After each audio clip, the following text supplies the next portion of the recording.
Hi, my name is Steph and I'm here to speak to you a little bit about some maintenance issues that could occur in your suite.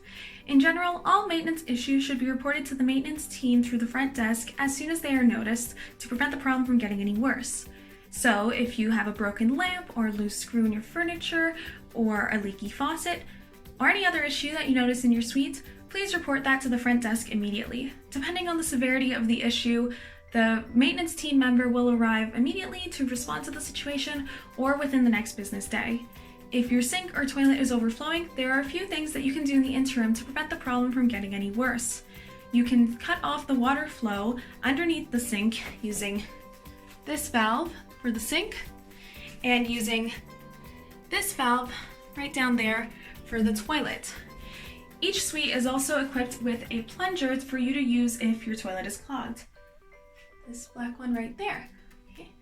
It is important that you try to unclog the toilet yourself before making a maintenance request. If you have any questions about how to cut off the water supply or how to plunge the toilet, don't hesitate to ask your Don.